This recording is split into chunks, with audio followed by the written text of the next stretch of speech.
Tidak ada yang berani menatap mata Barong lebih dari 3 detik. Konon, siapapun yang berani melakukannya akan bermimpi buruk selama 7 malam, dan di malam terakhir, seseorang di rumahnya akan meninggal. Pagi di pasar Sukamakmur bukanlah pagi yang cerah bagi para pedagang kecil. Matahari baru saja naik, tapi hawa dingin bercampur ketakutan sudah lebih dulu menyelimuti mereka. Di antara hiruk-pikuk tenda lusuh dan aroma anyir ikan asin, langkah berat seseorang terdengar menggetarkan tanah. Orang-orang segera menunduk, pura-pura sibuk menata dagangan. Dialah Barong, preman yang menguasai seluruh pasar. Tubuhnya tinggi besar, wajahnya penuh luka parut seperti bekas cakar binatang, dan tatapan matanya tajam seperti pisau berlumur darah. "Setoran mana?" Suaranya berat, serak, tapi mematikan. Ia menghampiri kios sayur milik Mbok Narti, seorang janda tua. Tangan Mbok Narti gemetar saat menyerahkan uang lusuh hasil dagang kemarin.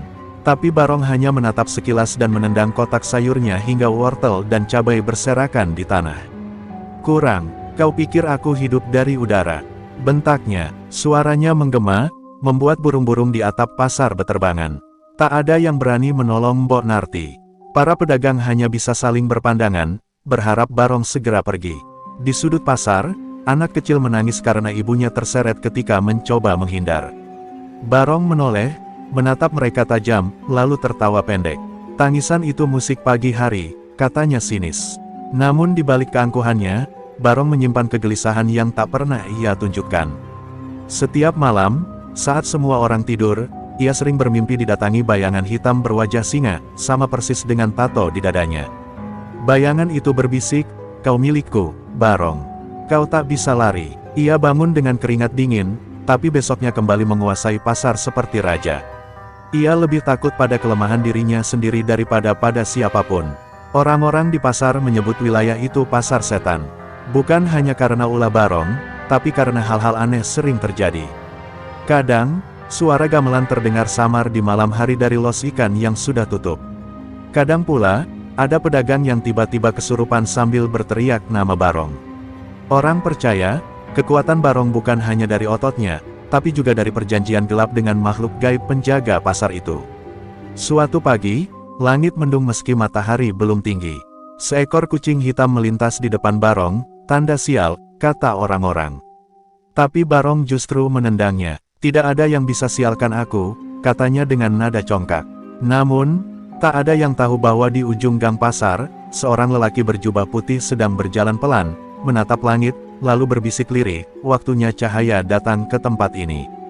Dan begitulah, hari itu menjadi awal dari perubahan besar di pasar Sukamakmur, hari ketika Kiai Langit melangkah masuk ke wilayah yang bahkan setan pun menunduk pada penguasanya.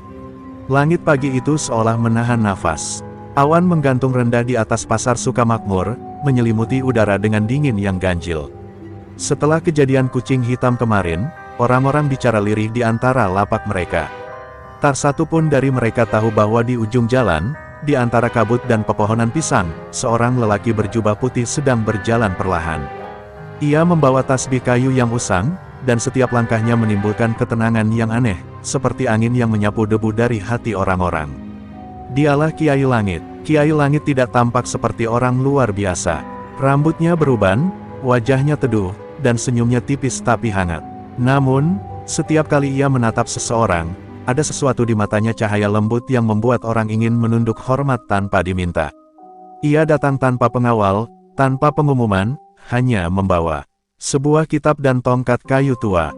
Di depan pasar yang bising, ia berhenti, menatap kerumunan dengan tenang. "Assalamualaikum, saudara-saudaraku," ucapnya pelan, namun suaranya terdengar jelas hingga ke ujung kios. Para pedagang saling pandang, mereka tak tahu harus menjawab atau tidak. Beberapa menunduk, yang lain pura-pura sibuk. Hanya Mbok Narti yang berani menjawab dengan suara bergetar, "Waalaikumsalam, Kiai." Air matanya menetes tanpa tahu kenapa. Kiai Langit tersenyum dan membantu mengangkat keranjang sayurnya yang kemarin berserakan akibat Barong. "Biar saya bantu, Mbok. Tidak ada tangan yang terlalu suci untuk menyentuh tanah," katanya lembut. Sejak saat itu, orang-orang mulai berbisik, siapa sebenarnya orang tua itu. Kedatangan Kiai Langit cepat menyebar. Anak-anak kecil mulai mengikuti beliau setiap sore, mendengarkan kisah para nabi di bawah pohon mangga dekat surau tua yang hampir roboh. Surau itu kemudian ia perbaiki bersama warga, tanpa banyak bicara, hanya dengan kerja dan doa. Malam-malam di pasar yang dulu penuh bisikan gaib kini berganti dengan suara zikir lembut yang mengalun dari surau kecil itu. Namun, tidak semua senang dengan perubahan itu. Barong mendengar kabar itu dari anak buahnya. Ada orang tua aneh di pasar, Bang. Katanya bisa bikin orang nangis cuma dengan ngomong lembut, kata salah satu preman muda. Barong tertawa keras, suaranya seperti geraman binatang. Kiai? Iya, semua kiai sama saja. Begitu lihat uang, mereka tunduk juga. Suruh dia datang ke sini. Aku mau lihat wajahnya. Tapi di balik tawa itu, ada sesuatu yang bergetar dalam dadanya, entah marah, entah takut. Malamnya, ketika pasar mulai sepi, Barong duduk di bangku bambu depan lapaknya. Angin berhembus pelan, membawa suara azan Isya dari kejauhan. Biasanya suara azan membuatnya jengkel, tapi kali ini ada sesuatu yang berbeda. Suara itu terasa menembus dada, menggetarkan luka-luka lama dalam hatinya, tentang masa kecilnya, tentang ibunya yang dulu sering membangunkannya untuk salat subuh sebelum terbakar dalam kebakaran rumah mereka. Ia mendengus, mencoba mengusir perasaan itu, tapi dadanya terasa berat. Tak lama, sosok berjubah putih muncul dari ujung jalan. Barong langsung menatapnya tajam, seperti binatang buas mengintai mangsa. Kiai Langit berhenti beberapa langkah di depannya, menunduk hormat, lalu berkata tenang, "Assalamualaikum, Nak Barong." Preman pasar itu tersentak, tak banyak orang yang berani memanggilnya Nak. Ia menatap Kiai Langit lama-lama, tapi anehnya, kali ini tak sanggup mempertahankan tatapan lebih dari 3 detik. Ada sesuatu di mata Kiai itu, sesuatu yang membuat amarahnya padam seketika. Kiai Langit hanya tersenyum, lalu berjalan melewatinya tanpa rasa takut sedikitpun.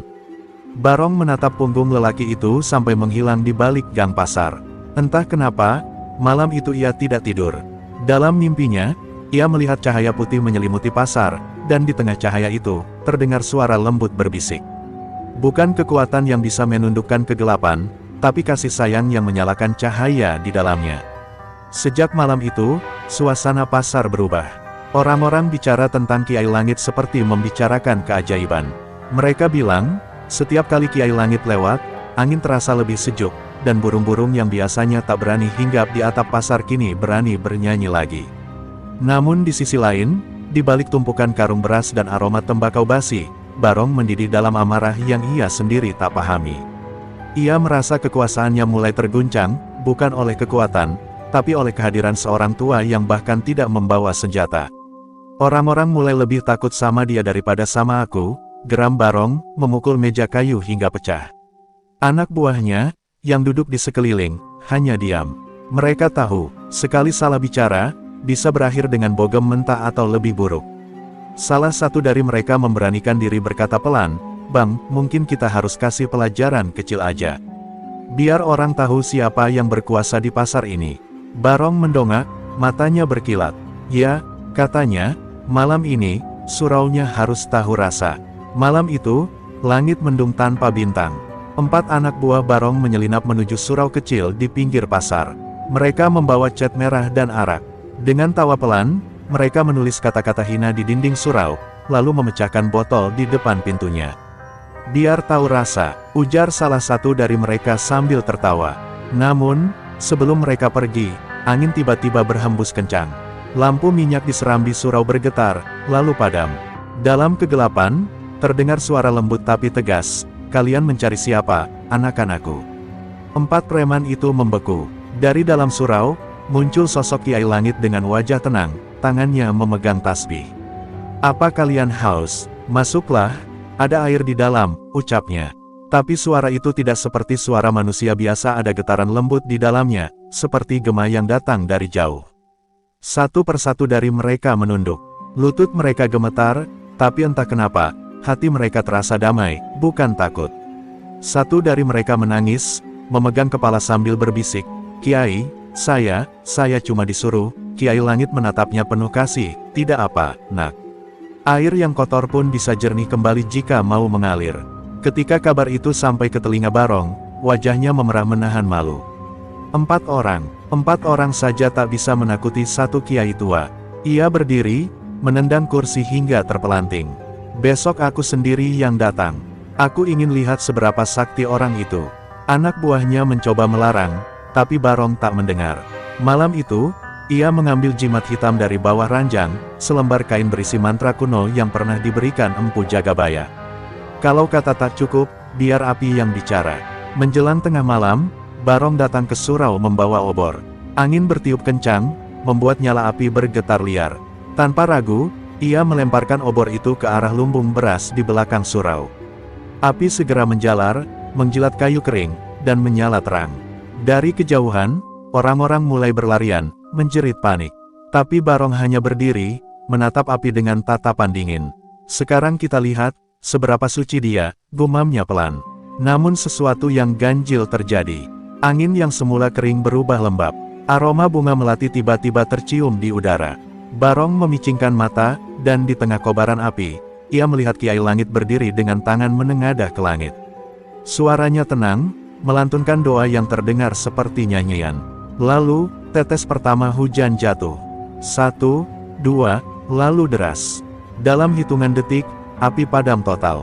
Pasar yang tadinya merah menyala kini basah, hanya menyisakan asap putih dan suara azan yang menggema dari kejauhan. Barong menatap Kiai Langit dengan mata melebar. Untuk pertama kalinya, ia merasa jantungnya berdebar bukan karena marah, tapi karena takut. Tubuhnya terasa berat, dan tanpa sadar, obor yang ia genggam jatuh dari tangannya. Kiai Langit mendekat pelan, menatapnya dengan senyum yang tak bisa ia mengerti, bukan ejekan, bukan kemenangan, tapi seolah tatapan seorang ayah pada anak yang hilang. "Nak Barong," katanya lembut, "api takkan pernah menang melawan air mata doa." Hujan malam itu meninggalkan aroma tanah basah yang lembut. Orang-orang keluar dari rumah mereka, menatap surau kecil yang masih berdiri tegak di tengah bekas kobaran api. Tak ada satupun yang hangus, bahkan atap rumbia yang seharusnya mudah terbakar tampak utuh.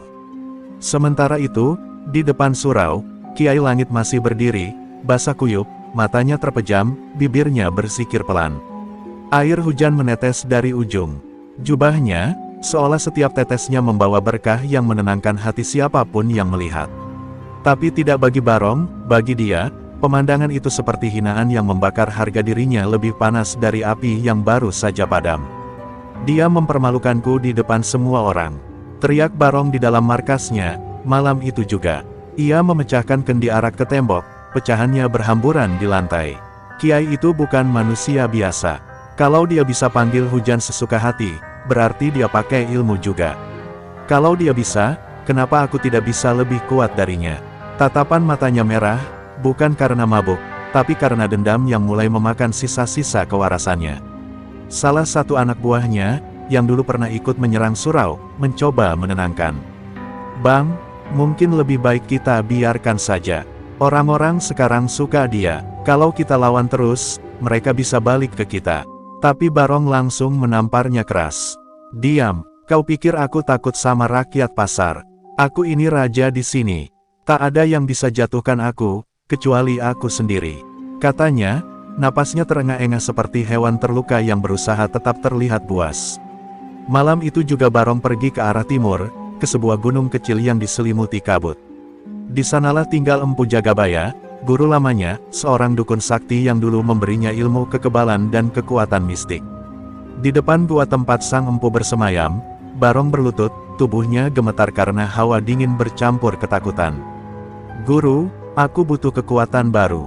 Ada orang suci yang menghinaku. Ia menantang kegelapan dengan cahaya. Aku harus lebih kuat darinya." Dari dalam gua, suara berat dan dalam menggema, "Kau datang lagi, Barong. Sudah kukatakan dulu, cahaya tidak bisa dikalahkan oleh bayangan. Jika kau terus melawan yang suci, tubuhmu sendiri akan menjadi penjara bagi jiwamu." Tapi Barong menunduk lebih dalam, suaranya memohon, "Aku tidak peduli, Guru. Aku tidak akan tenang sebelum orang itu sujud di kakiku." Hening sejenak, lalu terdengar langkah berat keluar dari dalam gua. Sosok tua berambut putih dengan mata berwarna abu-abu menatapnya tajam. "Baik, tapi kau harus siap membayar harga yang tidak akan pernah bisa kau tebus." Empu Jagabaya menyerahkan sebotol cairan hitam berbau busuk dan sehelai kain merah tua. "Minum ini di bawah cahaya bulan sabit. Setelah itu, lilitkan kain ini di dadamu. Tapi ingat, darahmu akan menjadi jembatan antara dunia manusia dan roh pasar yang dulu menguasai tempat itu.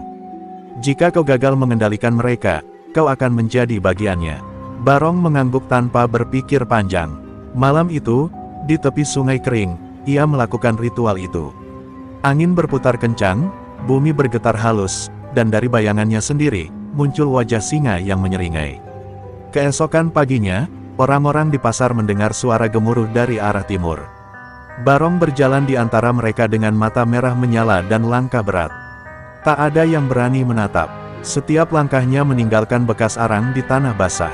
Ia berhenti di depan surau, menatap pintu kayu yang sederhana itu, dan berteriak, "Kiai, keluar kau, aku datang bukan dengan tangan kosong kali ini."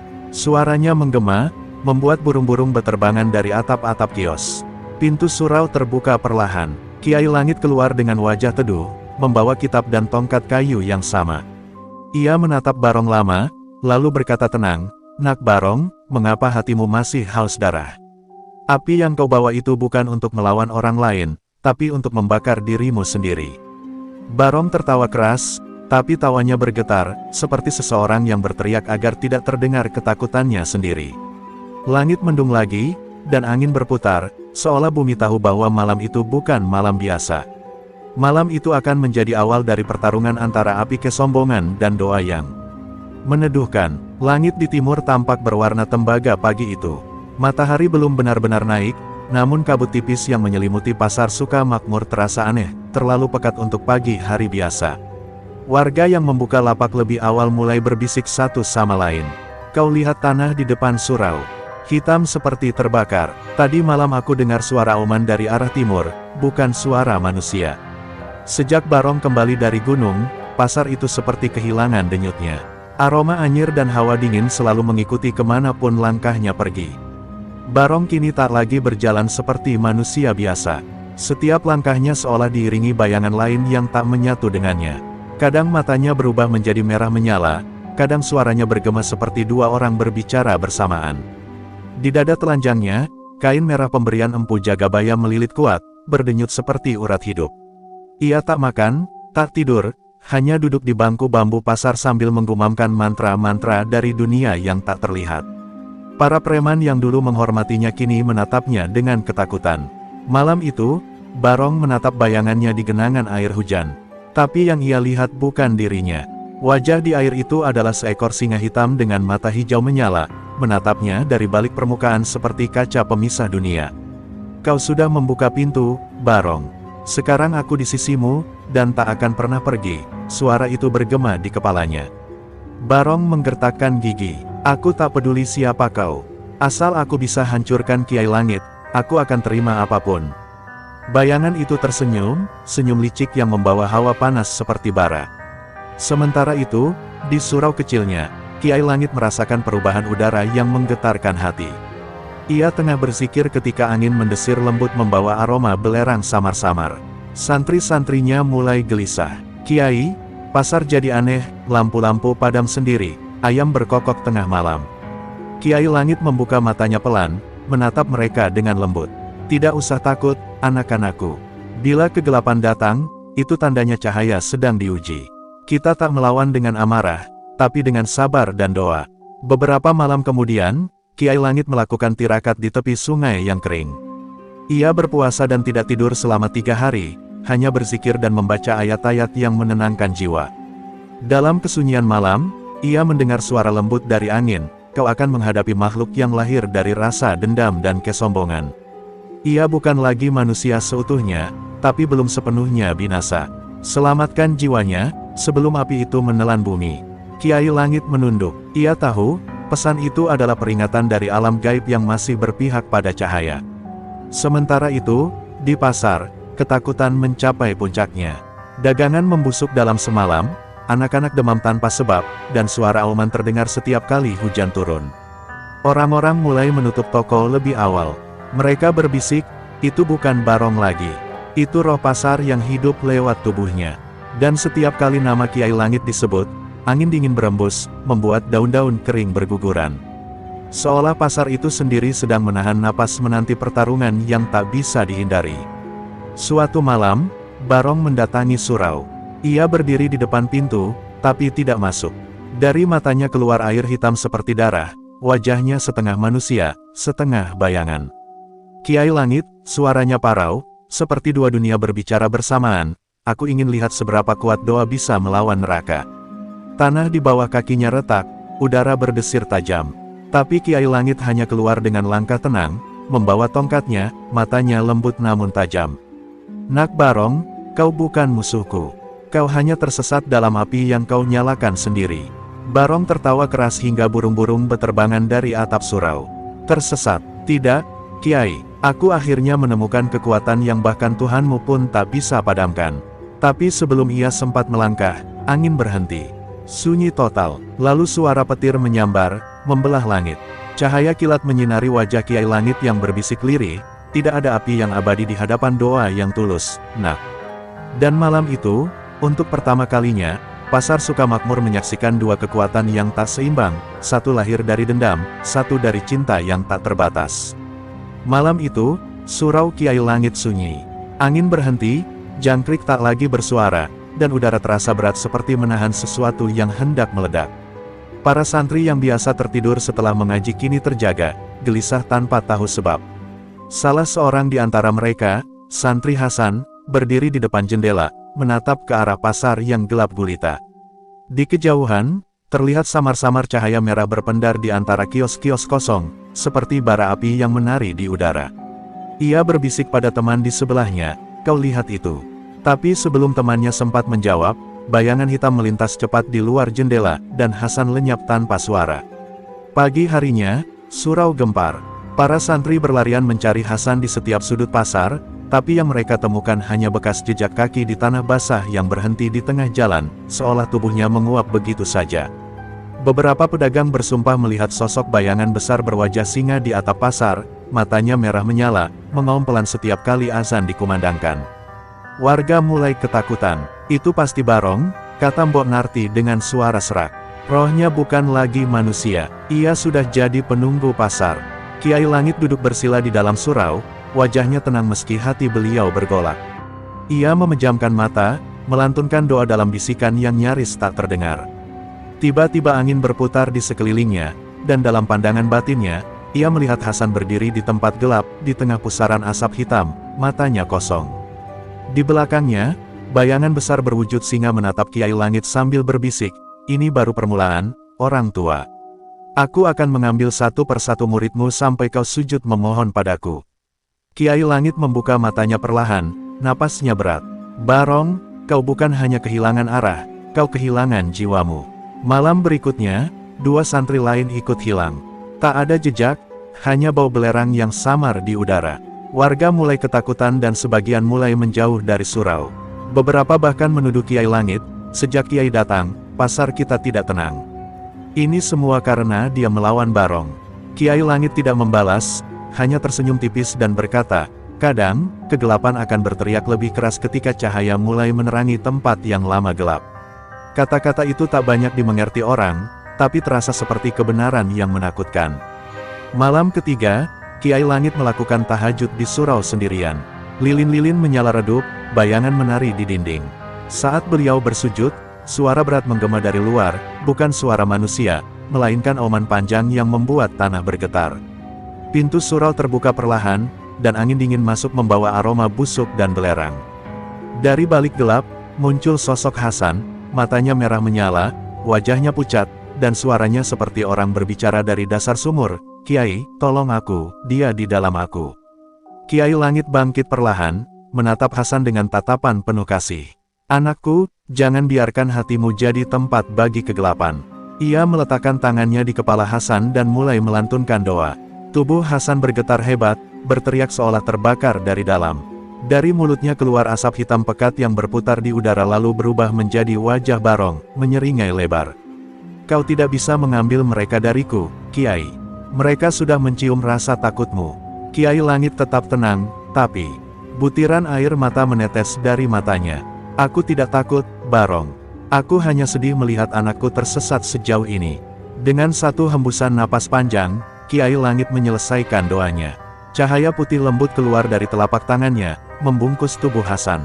Dalam sekejap, bayangan hitam itu hancur seperti debu ditiup angin.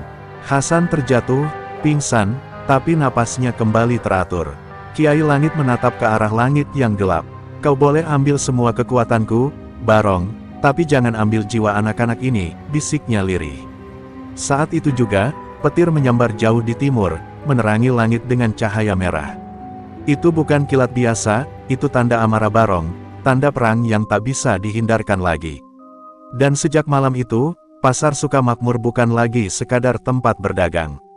Ia telah berubah menjadi medan tak terlihat, di mana doa dan kegelapan saling beradu tanpa suara. Orang-orang mulai menutup diri, takut bicara nama Barong terlalu keras, takut cahaya lilin mereka padam tiba-tiba. Tapi di surau kecil yang masih berdiri di tengah pasar itu, Kiai Langit tetap bersujud, berdoa dalam diam, menyiapkan diri untuk pertarungan yang lebih besar dari sekadar hidup dan mati, pertarungan untuk jiwa manusia yang hampir tenggelam dalam api dosa. Bulan naik perlahan di langit timur, bulat sempurna seperti mata yang mengawasi bumi. Cahaya keperakannya menyelimuti pasar yang sepi, membuat setiap bayangan tampak hidup. Di tengah sunyi itu, Kiai Langit duduk bersila di halaman surau, menatap langit yang seolah menyala. Malam itu bukan malam biasa, hawa di udara terasa berat, dan suara angin membawa bisikan-bisikan halus dari arah gunung.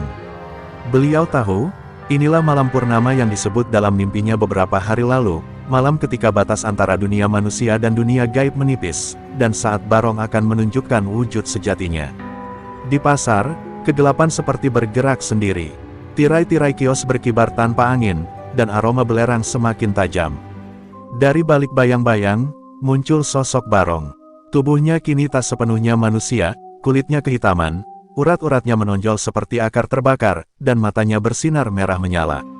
Di belakangnya, terlihat bayangan besar berbentuk singa hitam yang mengikuti setiap gerakannya. Ketika Barong melangkah, tanah bergetar ringan. Kiai, suaranya serak, bergema seperti dari dua mulut. Kau ambil santri-santriku, kau lawan kehendak roh pasar ini, malam ini, aku datang untuk menuntut balas. Kiai Langit berdiri perlahan, angin berhenti, suara jangkrik hilang, hanya detak jantung bumi yang terdengar, berat dan dalam. Nak Barong, katanya lembut, aku tidak pernah mengambil apapun darimu. Aku hanya mencoba mengembalikan cahaya yang telah lama kau kubur di bawah tanah gelap hatimu. Kata-kata itu terdengar sederhana, tapi setiap suku katanya seperti menamparkan kesadaran yang paling dalam. Barong menggeram keras, cukup. Jangan bicarakan cahaya di hadapanku. Aku adalah kegelapan itu sendiri. Dengan teriakan panjang, Barong mengangkat tangannya. Api hitam meledak dari tanah, menjalar seperti ular, mengelilingi Kiai Langit. Api itu panas, tapi anehnya tak membakar rerumputan di sekitarnya, hanya membuat udara bergetar seperti kaca panas. Kiai Langit menutup mata, melantunkan doa dengan suara pelan tapi tegas. Setiap kali nama Allah disebut, api itu meredup sejenak, lalu menyala kembali, lebih besar. Kau pikir doa bisa padamkan neraka yang hidup di tubuhku? Teriak Barong, suaranya berubah menjadi geraman singa. Kiai Langit membuka matanya. Dalam tatapannya, tidak ada ketakutan. Bukan neraka yang ingin kupadamkan, nak. Tapi hatimu yang terbakar di dalamnya. Ia menancapkan tongkat kayunya ke tanah, dan seketika cahaya putih memancar, membentuk lingkaran di sekitarnya. Api hitam yang menyala tadi, seperti terbentur dinding tak terlihat dan memantul, menghantam tanah. Suara dentuman keras terdengar, disusul pekikan panjang dari sosok gaib di belakang Barong. Bayangan singa hitam itu melolong, separuh tubuhnya lenyap di terpa cahaya. Namun Barong belum menyerah. Dengan tubuh terbakar setengah, ia menubruk maju, matanya memancarkan kebencian. Kau pikir bisa selamatkan aku? Terlambat, Kiai, aku bukan Barong lagi. Ia mengayunkan tinjunya, tapi Kiai Langit tak bergerak sedikit pun. Ketika tinju itu hampir menyentuh wajahnya, waktu seolah berhenti. Cahaya bulan jatuh tepat di antara mereka, dan dari dalam sinar itu terdengar suara lembut, suara seorang perempuan, lirih dan penuh kasih, Nak Barong, sudah cukup. Kembalilah. Barong terdiam, tangannya gemetar. Suara itu, ia kenal. Itu suara ibunya, suara yang dulu memanggilnya setiap pagi sebelum rumah mereka terbakar. Ia menatap langit, dan air mata hitam menetes dari matanya. Ibu, aku, suaranya pecah, berubah menjadi isak. Bayangan singa di belakangnya meraung keras, seolah menolak kehilangan tubuhnya, tapi Kiai Langit segera mengangkat tangannya dan berdoa dengan penuh kekuatan. Cahaya dari bumi memancar, menembus langit, menyapu bayangan itu hingga lenyap. Ketika semuanya reda, Barong jatuh berlutut.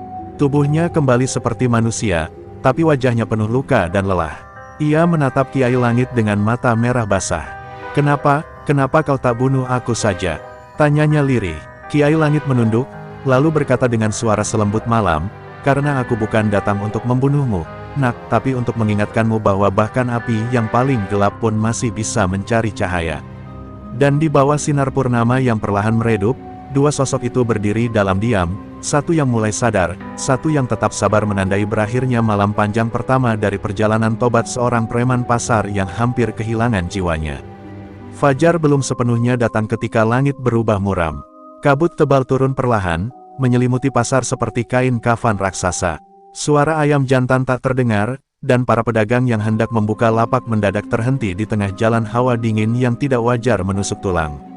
Di tengah kabut itu, Barong berdiri terpaku, menatap tangannya sendiri. Ia masih merasakan hangatnya cahaya Kiai Langit semalam, tapi di balik itu, ada denyut hitam yang terus berbisik di telinganya. Kau pikir kau bisa kembali?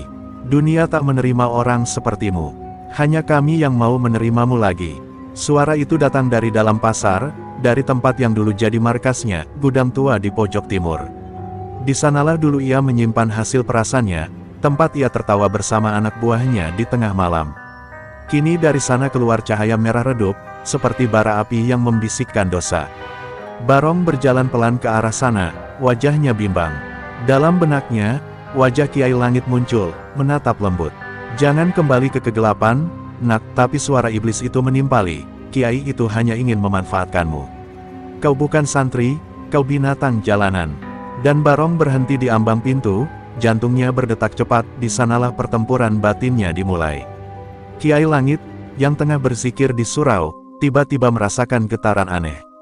Lampu minyak di sampingnya padam tanpa sebab, dan udara berubah berat. Ia tahu sesuatu sedang terjadi. Dalam batinnya, beliau mendengar bisikan lembut dari suara yang sama yang menolongnya semalam, suara dari alam gaib yang membimbingnya. Kiai, api lama belum padam. Ia sedang diuji. Jika gagal, pasar ini akan jadi ladang iblis. Kiai Langit bangkit, mengambil tongkatnya, dan melangkah keluar surau tanpa ragu. Angin berputar di sekelilingnya, seolah bumi tahu pertempuran besar akan segera dimulai. Ketika Kiai Langit tiba di pasar, kabut makin tebal hingga jarak sejengkal pun nyaris tak terlihat. Dari balik gelap, terdengar tawa serak dan langkah kaki berat. Lalu muncul Barong, bukan sepenuhnya manusia lagi. Matanya menyala, tubuhnya diselimuti api hitam tipis, dan di belakangnya, bayangan singa setengah terbentuk, mencoba merebut tubuhnya kembali. Kiai, tolong aku, teriaknya dengan suara parau, tapi sebelum Kiai sempat mendekat, tubuh Barong tersentak dan matanya berubah lagi, kini penuh kebencian. Tidak, aku tidak butuh belas kasihanmu. Tanah di bawah mereka bergetar, batu-batu berloncatan. Dari setiap sudut pasar muncul sosok-sosok hitam tanpa wajah, tubuhnya seperti asap yang menggumpal, makhluk-makhluk gaib yang selama ini bersemayam dalam kegelapan pasar. Mereka berputar di sekitar Kiai Langit dan Barong, tertawa melengking, menciptakan pusaran api dan angin. Inilah kerajaan kami, raung suara dari dalam tubuh Barong. Pasar ini milik mereka yang tidak percaya pada cahaya. Kiai Langit menancapkan tongkatnya ke tanah, berseru lantang, tidak ada tempat bagi kegelapan di bumi yang masih menyebut nama Tuhan. Cahaya putih memancar dari tongkatnya, membentuk lingkaran yang memecah kabut. Tapi setiap kali cahaya itu muncul, makhluk-makhluk hitam menjerit dan menggandakan diri. Pasar kini seperti lautan roh jahat yang menari di antara api. Barong berusaha melawan bisikan di kepalanya, tapi kekuatan itu semakin menelan kesadarannya. Kiai, hentikan aku sebelum aku kehilangan semuanya. Jeritnya sambil memegangi kepala. Kiai Langit menatapnya, air mata menetes. Aku tak ingin melawanmu, Nak, tapi aku akan melawan kegelapan di dalam dirimu. Doa pun menggema di tengah pasar. Setiap kalimat yang keluar dari mulut Kiai Langit mengguncang udara. Angin berputar, kabut menipis, dan cahaya bulan yang tersisa menembus awan, jatuh tepat ke tubuh Barong. Ia berteriak keras, tubuhnya bergetar, dan dari dalam dirinya keluar bayangan singa hitam, kali ini jauh lebih besar, bersayap, dan mengaum hingga atap-atap pasar runtuh. Aku adalah dendam yang kau pelihara, Barong. Aku adalah kebencianmu sendiri, raung makhluk itu. Kiai Langit menatapnya, lalu berkata pelan tapi tegas, maka biarlah aku hapus kebencianmu dengan kasih. Dengan tangan gemetar, Kiai Langit mengangkat tongkatnya tinggi-tinggi dan berdoa terakhirnya malam itu. Langit pecah oleh cahaya, seolah fajar datang lebih cepat. Makhluk-makhluk hitam menjerit, lenyap satu persatu seperti asap ditiup badai. Barong terjatuh, tubuhnya mengepul, tapi kali ini wajahnya tenang. Ketika cahaya mereda, pasar menjadi sunyi. Hanya tersisa Kiai Langit yang berdiri di tengah reruntuhan, tongkatnya patah, dan Barong yang tak sadarkan diri di kakinya. Kiai menatap langit yang mulai memerah, lalu berbisik lirih, malam panjang hampir usai, tapi ujian belum berakhir. Fajar akhirnya benar-benar datang. Cahaya mentari pertama menembus reruntuhan pasar Sukamakmur, menghapus sisa kabut dan menyapu abu hitam yang semalam menutupi tanah. Di tengah puing-puing itu, Kiai Langit duduk bersila, tubuhnya lemah, tapi wajahnya masih memancarkan ketenangan. Di sampingnya, Barong terbaring tak sadarkan diri, tubuhnya kini manusia seutuhnya, tanpa jejak api hitam atau bayangan singa. Namun wajahnya pucat, napasnya tersengal, seolah bertarung dengan dirinya sendiri bahkan dalam tidur. Kiai Langit menatapnya lama, lalu berbisik pelan, dosa tidak selalu hilang dengan doa, kadang ia harus dibayar dengan penyesalan. Beberapa warga mulai berdatangan, melihat kerusakan pasar mereka. Mereka tertegun melihat pemandangan itu, bangunan hangus, tanah berlubang, tapi udara terasa lebih ringan dari sebelumnya. Salah satu dari mereka berbisik, "Ini, sudah selesai, Kiai." Kiai Langit tersenyum letih, untuk pasar, mungkin iya. Tapi untuk jiwanya, ia menatap Barong. Perjalanannya baru dimulai. Tak lama kemudian, beberapa santri datang membawa tandu bambu, membantu Kiai Langit membawa Barong kembali ke surau. Di sepanjang jalan, tak ada yang berani berbicara. Semua hanya menunduk, menyadari bahwa mereka sedang melihat sesuatu yang lebih besar dari sekadar kemenangan. Mereka menyaksikan pertarungan antara cahaya dan kegelapan yang benar-benar nyata. Barong sadar menjelang sore. Ia terbangun di dalam surau, tubuhnya berbalut kain putih, wajahnya masih lemah.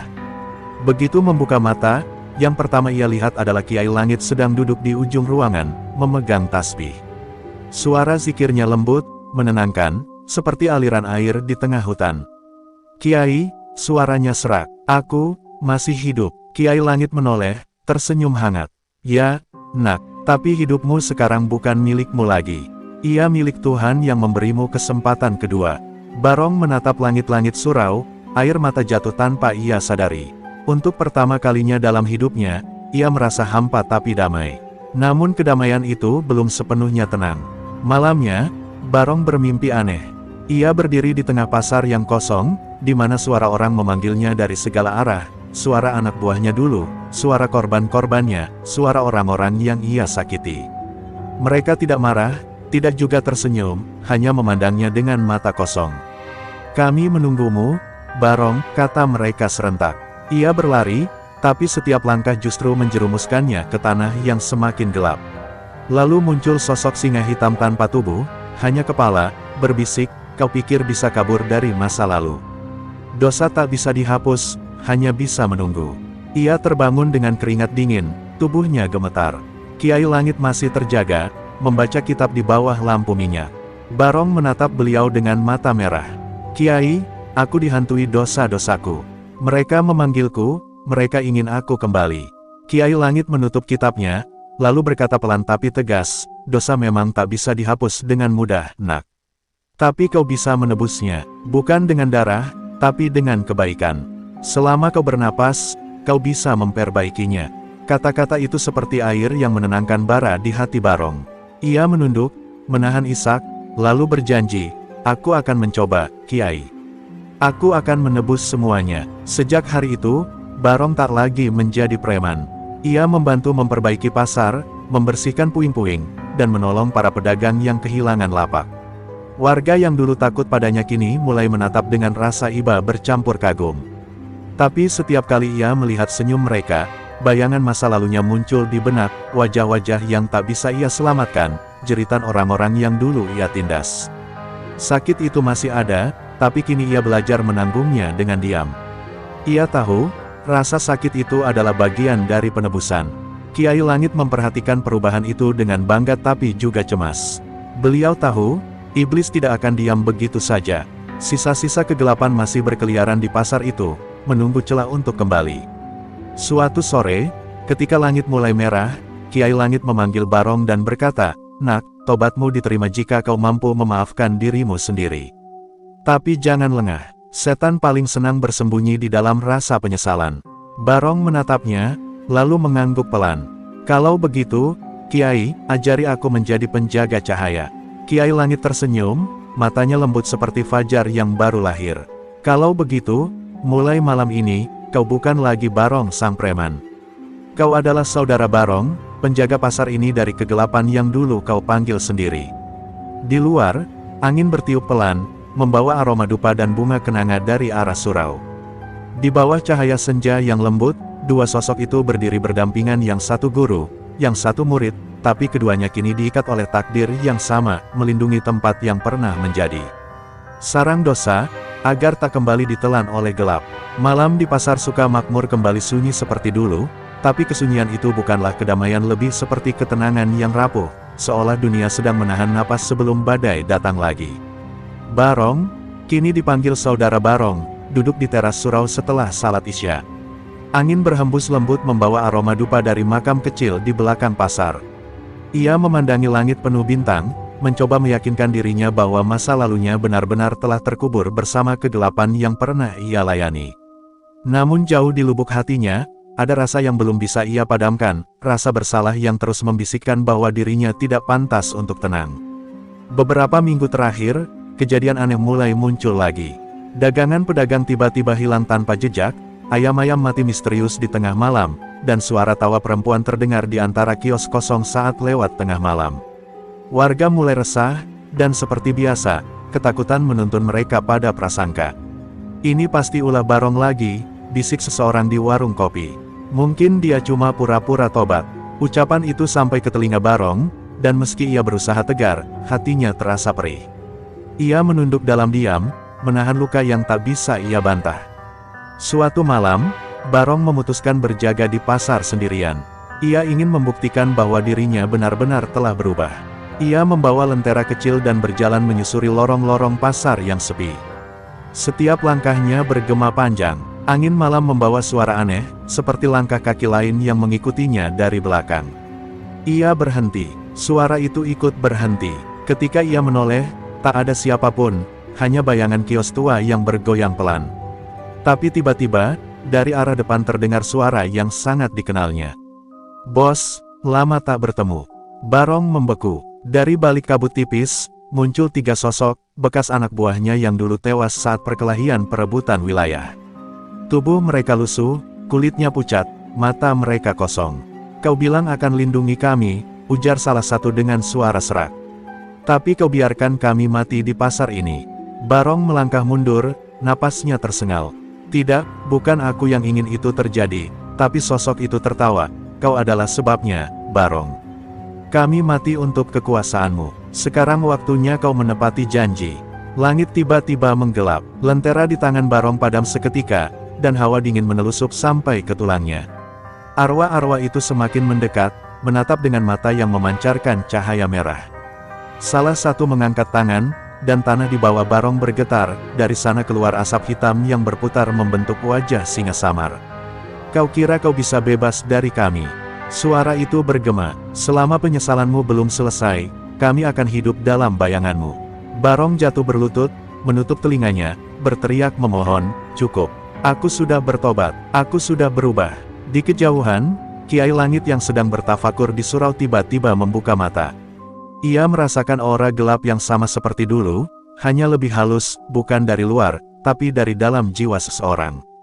Ia segera bergegas menuju pasar dengan tongkatnya, mengikuti arah bisikan yang hanya bisa didengar hatinya. Saat sampai, ia melihat Barong berlutut di tanah, dikelilingi kabut pekat yang bergerak seperti makhluk hidup. Tanpa ragu, Kiai menancapkan tongkatnya dan membaca ayat-ayat suci dengan suara lantang. Kabut itu menjerit, berubah menjadi bayangan-bayangan yang menari sebelum lenyap tersapu cahaya. Barong tergeletak lemas, wajahnya basah oleh air mata. "Kiai, mereka datang lagi. Mereka bilang aku tak akan pernah bisa bebas." Kiai Langit menatapnya dengan tatapan iba. Mereka bukan datang untuk menyakitimu, nak. Mereka datang untuk menguji tobatmu. Rasa bersalah yang belum kau ikhlaskan menjadi pintu bagi mereka untuk kembali. Barong menggigit bibirnya, menahan isak. Aku ingin bebas, Kiai, tapi bagaimana kalau aku memang tak pantas? Kiai Langit tersenyum, lalu menyentuh bahunya. Yang pantas itu bukan yang sempurna, nak, tapi yang terus berusaha meski jatuh berkali-kali. Sejak malam itu, Barong bertekad menghadapi bayangan masa lalunya satu persatu. Ia berziarah ke makam orang-orang yang pernah disakitinya, meminta maaf, dan berdoa di setiap sudut pasar yang dulu ia kuasai dengan kekerasan. Tapi di langit malam, di antara bintang yang redup, sesekali masih tampak bayangan hitam yang melintas, tanda bahwa pertempuran belum usai. Kegelapan belum sepenuhnya pergi, hanya menunggu saat yang tepat untuk kembali. Dan Barong, kini bukan lagi preman atau korban, tapi seorang penjaga yang sedang menebus dosa dengan keberanian dan doa. Langit malam itu berat, seolah menahan sesuatu yang tak ingin turun ke bumi. Awan menggantung pekat, menutupi bintang dan bulan, membuat seluruh pasar Sukamakmur diselimuti gelap yang tak wajar. Angin berhembus dingin, membawa bau tanah basah bercampur kemenyan yang entah dari mana asalnya. Warga bergegas menutup rumah lebih cepat dari biasanya, semua tahu malam ini adalah Jumat Kliwon, malam di mana tabir dunia gaib menipis. Tapi bagi Barong, malam itu bukan sekadar malam mistik. Malam itu adalah malam ujian bagi jiwanya yang belum sepenuhnya bebas dari cengkeraman kegelapan. Sejak sore, Barong sudah merasa gelisah. Tubuhnya panas dingin, matanya berkunang, dan setiap kali ia mencoba berzikir, ada suara samar yang menertawakan di dalam pikirannya. Kau bisa pura-pura suci di depan Kiai, tapi aku tahu siapa kau sebenarnya. Suara itu semakin jelas, seperti berasal dari dalam dadanya sendiri. Ia mencoba berwudu, tapi air sumur surau terasa pahit di lidahnya. Dari kejauhan, ia mendengar suara gamelan halus, bukan dari dunia ini, tapi dari arah pasar tua. Dentingannya lembut tapi menyeramkan, memanggil namanya berulang kali. Barong, Barong. Kiai Langit yang sedang berzikir di bilik dalam tiba-tiba terdiam. Hatinya bergetar, firasat yang sudah lama tidak ia rasakan sejak pertarungan melawan bayangan hitam dulu. Ia keluar membawa tongkatnya, menatap langit yang makin gelap. Malam ini, iblis akan menagih janji yang tak pernah dibuat, gumamnya lirih.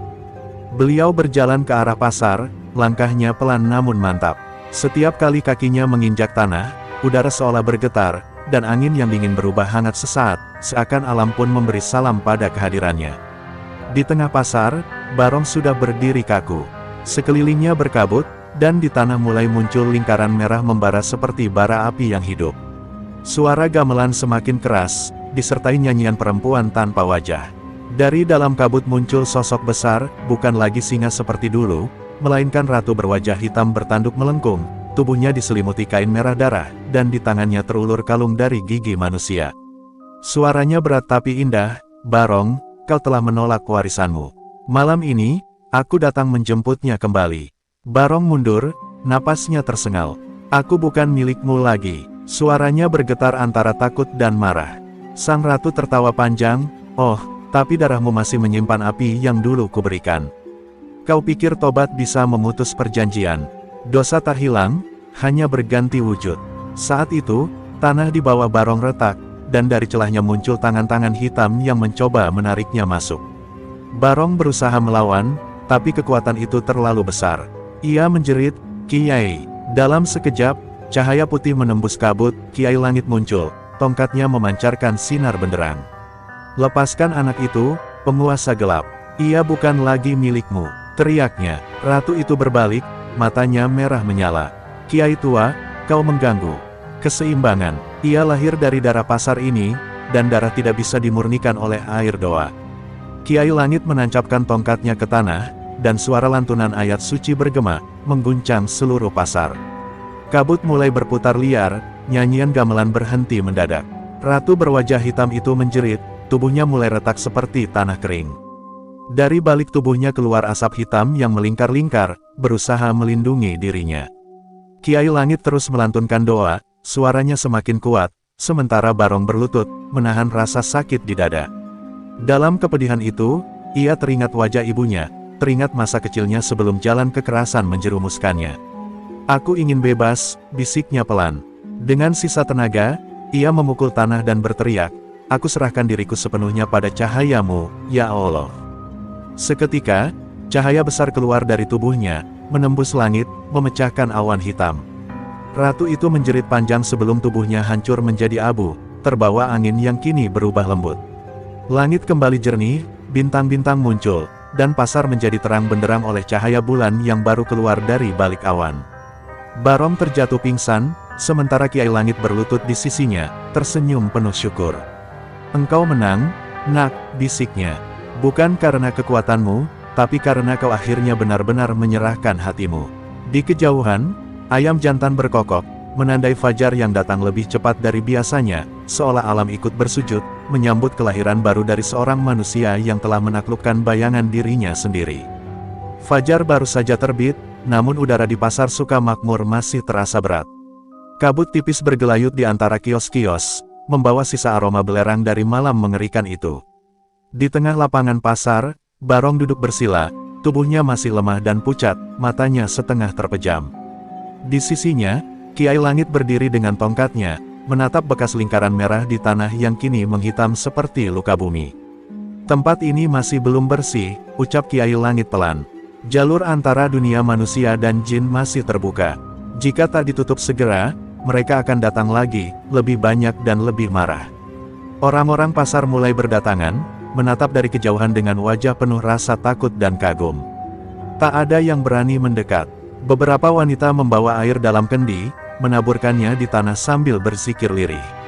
Mereka percaya, setelah malam itu, pasar mereka bukan lagi sekadar tempat berdagang, tapi medan pertempuran antara cahaya dan kegelapan. Kiai Langit menoleh ke arah mereka, memberi isyarat untuk mendekat. Kita harus bersama-sama memagari tempat ini dengan doa. Tak ada kekuatan lebih besar dari hati yang bersatu dalam keimanan, katanya dengan suara lembut tapi tegas. Barong menunduk, hatinya masih dipenuhi rasa bersalah dan getir. Kiai, suaranya serak, semua ini salahku. Kalau aku tidak tamak, tak mungkin roh-roh itu datang. Pasar ini hancur karena aku. Kiai Langit menatapnya lama, lalu tersenyum tipis. Nak Barong, penyesalan yang datang dari hati adalah tanda bahwa Allah masih memberimu tempat di sisinya. Dulu kau menguasai pasar ini dengan ketakutan. Kini, mungkin takdir menuntunmu untuk menjaganya dengan keberanian dan doa. Kata-kata itu bagai embun yang menenangkan bara di dada Barong. Siang harinya, para santri dari pesantren Gunung Luhur datang membawa kitab, dupa, dan kendi berisi air Zam-Zam. Mereka mulai menyiapkan ritual pagar gaib, bukan sihir, tapi rangkaian doa dan bacaan ayat-ayat suci yang akan menutup celah antara alam manusia dan dunia jin. Kiai Langit memimpin, sementara Barong diminta duduk di tengah lingkaran tanah, sebagai penebus dan saksi. Di tangan Barong tergenggam segenggam tanah dari sekitar surau, tanah yang dianggap suci karena tak pernah disentuh api saat pasar terbakar. Ketika doa dimulai, angin tiba-tiba berembus kencang. Langit kembali berwarna kelabu, dan dari celah tanah yang retak, terdengar suara gemuruh lirih seperti rintihan. Mereka belum mau pergi, gumam salah satu santri. Kiai Langit membuka matanya, menatap Barong, karena mereka masih menagih yang menjadi haknya, bukan kekuatanmu, tapi rasa takutmu. Barong menggigit bibir, ia tahu maksudnya. Kegelapan itu selama ini hidup dari ketakutannya sendiri. Ia memejamkan mata, menarik napas dalam, dan berbisik, aku tidak takut lagi. Tiba-tiba tanah di bawahnya bergetar. Suara-suara aneh menggema, jeritan, tawa, dan tangisan bercampur jadi satu. Dari udara muncul kabut hitam yang berputar membentuk wajah-wajah menyeramkan. Beberapa santri mulai gemetar, tapi Kiai Langit tetap berdiri tenang. Suaranya meninggi, melantunkan ayat-ayat yang menembus udara. Barong menunduk semakin dalam, menahan rasa perih yang menjalar dari dadanya hingga ke ujung jari. Lalu ia berteriak, kalian tak punya tempat di sini lagi. Aku bukan milik kalian, pasar ini bukan kerajaan kalian. Saat itu juga, cahaya putih keluar dari tubuh Barong, menyebar seperti gelombang air ke seluruh penjuru pasar. Suara angin berhenti mendadak, kabut menghilang, dan retakan tanah tertutup perlahan. Dari langit turun cahaya keemasan, menyentuh atap-atap pasar dan surau di kejauhan. Doa Kiai Langit mencapai puncaknya, dan seolah alam ikut bersujud, seekor burung putih melintas tepat di atas mereka, menandakan berakhirnya kekuatan kegelapan di tempat itu. Sore harinya, pasar suka makmur berubah wajah. Udara terasa ringan, sinar matahari jatuh hangat di atas kepala, dan orang-orang mulai membuka lapak mereka kembali. Anak-anak berlari-lari, tertawa seperti tak pernah ada ketakutan semalam. Barong duduk di tangga surau, memandang semua itu dengan mata basah. "Kiai," katanya pelan, "aku ingin tinggal di sini, membantu menjaga pasar ini." Kiai Langit menepuk pundaknya, tersenyum. "Itu tugasmu sejak dulu, Nak. Hanya saja, baru sekarang kau tahu caranya." Dan saat azan maghrib berkumandang, suara itu terdengar lebih indah dari biasanya, seolah menggema bukan hanya di bumi, tapi juga di langit yang kini benar-benar tenang. Hari-hari setelah ritual pagar gaib itu berjalan dengan tenang. Pasar suka makmur mulai kembali hidup seperti sedia kala. Suara pedagang memanggil pembeli, tawa anak-anak berlarian di antara lapak, dan aroma rempah bercampur tanah basah menandakan kehidupan telah pulih. Namun, di tengah kedamaian itu, sesuatu yang halus mulai berubah. Kiai Langit, sang penjaga surau dan pelita jiwa pasar, tampak semakin lemah. Tubuhnya yang dulu tegap kini mulai membungkuk, langkahnya pelan dan disertai batuk-batuk kecil. Meski wajahnya tetap teduh, matanya menyimpan keletihan yang dalam, seolah sebagian cahayanya telah ia serahkan pada dunia gaib yang baru saja ia tutup. Barong menyadari perubahan itu lebih cepat dari siapapun. Setiap pagi, ia melihat Kiai Langit duduk lebih lama dari biasanya setelah subuh, memandangi langit timur sambil menggenggam tasbih yang tak pernah lepas dari tangannya. "Kiai, kenapa tidak istirahat saja?" tanya Barong suatu pagi dengan nada khawatir. Sang Kiai tersenyum lembut. "Langit tidak pernah berhenti menjaga bumi, Nak. Begitu pula seorang manusia selama napas masih ada." Barong menunduk, dadanya sesak. Dalam hatinya, ia tahu bahwa Kiai Langit bukan sedang berbicara tentang tugas biasa, beliau sedang mempersiapkan perpisahan. Malam itu, angin terasa dingin dan surau diterangi cahaya lentera kecil. Barong menemani Kiai Langit membaca wirid. Tiba-tiba, sang Kiai berhenti, menatap Barong dalam-dalam. "Nak, tahukah kau apa itu cahaya sejati?" Barong menggeleng. Cahaya sejati bukan yang bersinar di mata, tapi yang menembus hati dan tidak padam meski tubuh hilang. "Jika suatu hari aku tak ada lagi, jangan tangisi kepergianku. Lanjutkan perjuanganmu menjaga tempat ini, jaga manusia dari ketakutan, bukan dari bayangan." Suara Kiai Langit lirih namun menusuk, membuat Barong menunduk dalam, berusaha menahan air mata. Beberapa hari kemudian, kondisi Kiai Langit menurun drastis. Ia lebih sering berbaring, sementara Barong dan para santri bergantian menjaganya. Di luar, pasar berjalan seperti biasa, tapi suasana terasa lain, seolah seluruh tempat ikut bersedih.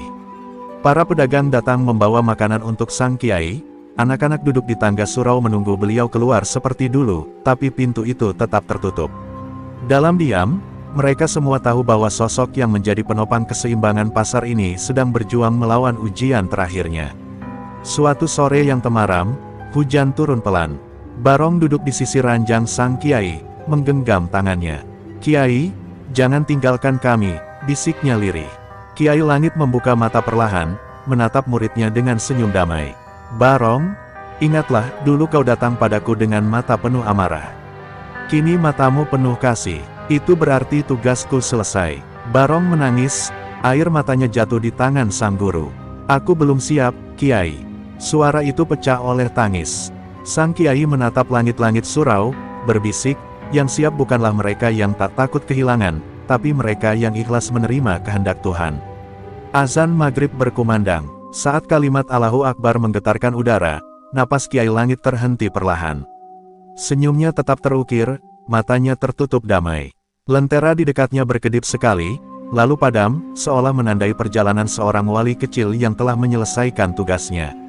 Barong menunduk, mencium tangan gurunya, dan di luar, angin berhenti berembus.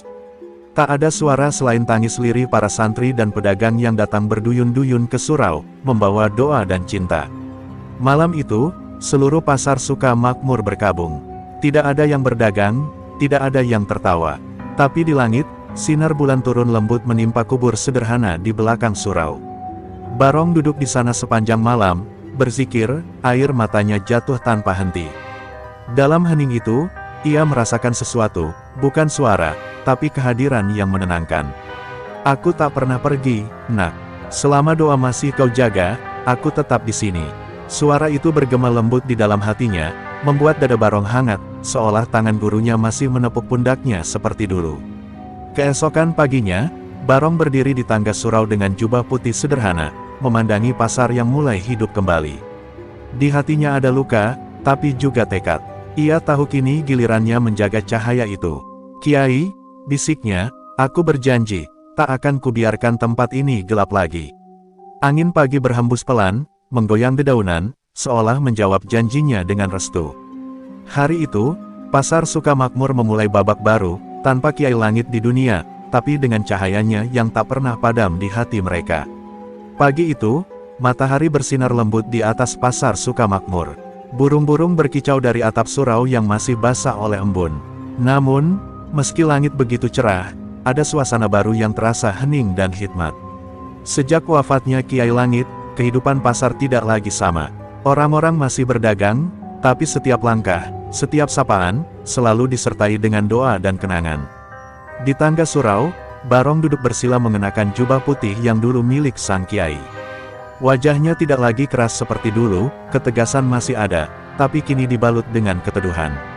Ia bukan lagi preman pasar yang ditakuti, melainkan penjaga yang dihormati.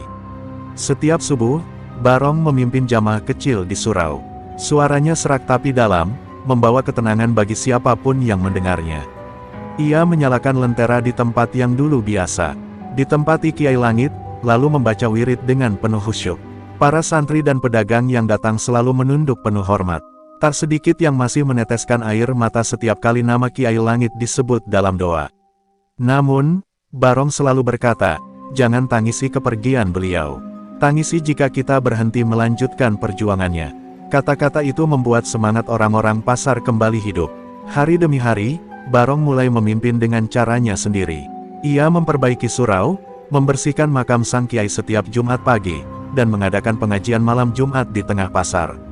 Tak ada lagi tempat bagi judi, mabuk, atau kekerasan. Mereka yang dulu anak buahnya kini ikut membantu menjaga ketertiban. Tapi perubahan itu tidak datang tanpa cobaan. Beberapa orang luar pasar yang dulu iri dengan kekuasaan Barong mulai menghasut. Barong cuma pura-pura alim. Dulu dia preman, sekarang mau jadi kiai. Desas-desus itu menyebar cepat, berusaha menggoyahkan kepercayaan masyarakat. Barong mendengar semua itu, tapi ia hanya tersenyum. Ia tahu ujian terbesar bukan melawan makhluk gaib, melainkan melawan egonya sendiri. Dulu aku berjuang menundukkan iblis di luar diriku, ucapnya suatu malam pada para santri, sekarang aku berjuang menundukkan iblis di dalam hatiku.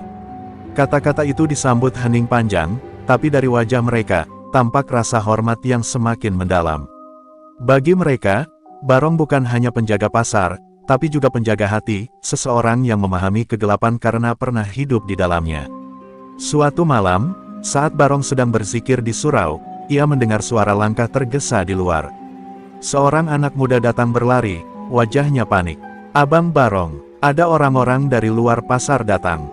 Mereka bilang mau rebut kios dan minta upeti. Barong berdiri perlahan, matanya menatap keluar dengan tenang. Ia tahu, masa damai ini sedang diuji. Katakan pada mereka, pasar ini bukan lagi tempat penindasan, katanya pelan.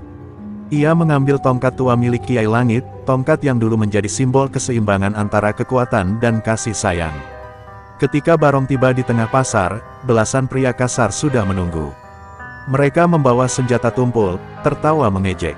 Jadi ini bekas preman yang sekarang sok jadi ustaz. Salah satu dari mereka menantang.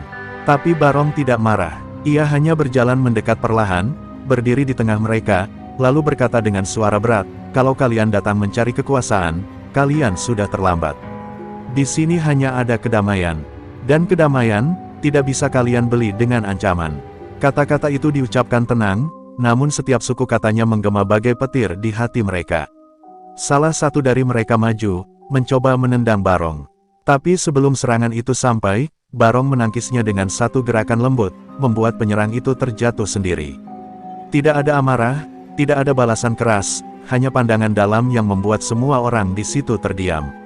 Aku sudah bosan dengan darah, kata Barong lirih. Yang kucari sekarang adalah cahaya. Kalimat itu membuat para pengacau perlahan menurunkan senjatanya. Mereka tidak tahu kenapa, tapi rasa takut yang dulu Barong tanam kini berubah menjadi rasa malu. Satu persatu mereka pergi, meninggalkan pasar tanpa sepatah kata. Setelah kejadian itu, pasar Sukamakmur menjadi benar-benar damai. Orang-orang semakin menghormati Barong, bukan karena kekuatannya, tapi karena ketenangan yang ia pancarkan. Di malam-malam sunyi, Barong sering duduk sendirian di depan surau, memandangi langit dan berbicara pelan seolah kepada seseorang yang tak terlihat. "Kiai," katanya suatu kali, "aku belajar banyak, tapi aku masih rindu bimbinganmu." Angin berhembus lembut, menggoyangkan dedaunan, dan di antara desirnya terdengar bisikan halus, "Selama kau menjaga manusia dari kegelapan, aku selalu bersamamu, nak." Barong menunduk, tersenyum. Ia tahu, tugasnya belum selesai, tapi cahaya itu kini sepenuhnya ada di tangannya. Waktu berjalan pelan di pasar Sukamakmur. Musim berganti, dan kehidupan kembali tenang. Surau kecil di ujung pasar kini berdiri megah setelah diperbaiki bersama warga, tapi masih mempertahankan bentuk aslinya, sederhana, teduh, penuh kenangan. Di serambi depan, sebuah papan kayu bertuliskan, "Surau Al-Langit," dipasang, sebagai penghormatan untuk sang kiai yang telah menyalakan cahaya pertama. Barong duduk di tangga surau, menatap para santri kecil yang kini belajar mengaji. Senyum mereka, tawa mereka, dan semangat mereka membuat hatinya terasa hangat. Dalam hati, ia tahu, inilah bentuk kemenangan yang sejati, bukan dari pertempuran, tapi dari perubahan. Namun, di balik ketenangan itu, Barong mulai sering merenung. Usianya yang kian menua membawa banyak ingatan yang datang silih berganti. Setiap malam Jumat, ia berziarah ke makam Kiai Langit, menabur bunga sambil bersikir. "Kiai," bisiknya lirih, "pasar ini aman sekarang. Tapi aku khawatir, cahaya ini akan padam kalau tak ada yang menjaganya setelah aku." Suaranya pelan, tapi getarannya menembus malam. Angin berhembus lembut, menggoyangkan daun-daun di atas makam, seolah alam pun menjawab, menenangkan hatinya. Suatu hari, seorang pemuda datang ke pasar. Namanya Hasan, anak dari pedagang tempe yang dulu sering membantu Kiai Langit. Ia masih muda, tapi matanya teduh dan suaranya lembut. Ia rajin membantu di surau, dan setiap kali mendengar kisah tentang Kiai Langit, matanya berbinar penuh kagum. Barong memperhatikannya diam-diam, dan suatu sore ia memanggilnya. "Hasan," katanya pelan, "apa kau tahu kenapa surau ini masih berdiri, meski sudah berpuluh tahun badai dan kebakaran menghantamnya?" Hasan menggeleng. "Karena surau ini dibangun bukan dari batu, tapi dari doa dan hati yang ikhlas," jawab Barong sambil menepuk bahunya. "Kalau suatu hari aku tak ada, jagalah tempat ini seperti kau menjaga hatimu sendiri." Malam itu, Barong tak bisa tidur. Ia duduk di depan surau, menatap lentera yang bergoyang di terpa angin. Bayangan Kiai Langit seolah muncul di hadapannya, tenang, tersenyum, dengan sorot mata yang sama seperti dulu. "Kiai," ucapnya dengan suara bergetar, "aku sudah melakukan yang terbaik. Tapi apakah aku sudah cukup layak disebut muridmu?" Dalam keheningan malam, suara halus menjawab dari hatinya sendiri, "Murid sejati bukan yang mengulang langkah gurunya, tapi yang meneruskan cahaya dengan caranya sendiri." Air mata mengalir di pipi Barong. Ia menatap langit, dan untuk pertama kalinya, ia merasa benar-benar damai. Keesokan harinya, pasar Sukamakmur dikejutkan oleh kabar duka. Barong ditemukan duduk di tangga surau, dengan senyum tenang di wajahnya, tasbih masih tergenggam di tangan. Tak ada tanda penderitaan, seolah ia hanya tertidur di bawah cahaya pagi. Hasan dan para santri menangis keras, sementara orang-orang pasar datang berduyun-duyun untuk memberi penghormatan terakhir. Mereka tidak hanya kehilangan penjaga pasar, tapi juga seorang ayah, seorang penuntun yang pernah datang dari kegelapan dan berubah menjadi cahaya bagi semua. Pemakamannya menjadi yang paling ramai dalam sejarah pasar. Orang-orang datang dari desa-desa jauh, membawa bunga, air doa, dan kenangan. Hasan berdiri di dekat makam, menggenggam tongkat tua milik Barong, tongkat yang dulu milik Kiai Langit, simbol warisan spiritual dua generasi manusia yang pernah menaklukkan kegelapan. Saat tanah terakhir ditaburkan, Hasan berbisik, "Aku akan menjaga cahaya ini, Guru." Dan di langit, seolah mendengar janjinya, awan terbuka sedikit, membiarkan seberkas cahaya matahari jatuh tepat di atas pusara. Bertahun-tahun berlalu, pasar Sukamakmur tetap hidup, damai, dan penuh berkah. Di setiap azan subuh, suara lantunan doa menggema dari surau Al-Langit, kini dipimpin oleh Hasan yang telah menjadi kiai muda. Anak-anak belajar mengaji di sana, pedagang memulai hari mereka dengan senyum, dan setiap Jumat, bunga segar selalu menghiasi dua makam berdampingan, Kiai Langit dan Barong. Dua nama yang tak terpisahkan dalam kisah pasar yang pernah menjadi ladang kegelapan, lalu disucikan oleh cinta dan doa. Malam-malam tertentu, ketika angin bertiup lembut dari arah gunung, orang-orang tua di pasar sering berbisik, itu tanda Kiai Langit dan Barong datang menengok kita. Dan di antara cahaya bulan, kadang tampak dua bayangan samar berjalan berdampingan menuju surau, satu tua, satu muda, lalu menghilang perlahan di balik cahaya lentera yang berayun damai. Cahaya itu tak pernah padam, karena ia lahir dari hati yang tulus dan pengorbanan tanpa pamrih. Dan begitulah, warisan sang kiai terus hidup, tak hanya di pasar Sukamakmur, tapi di setiap hati yang memilih jalan cahaya meski pernah tenggelam dalam gelap.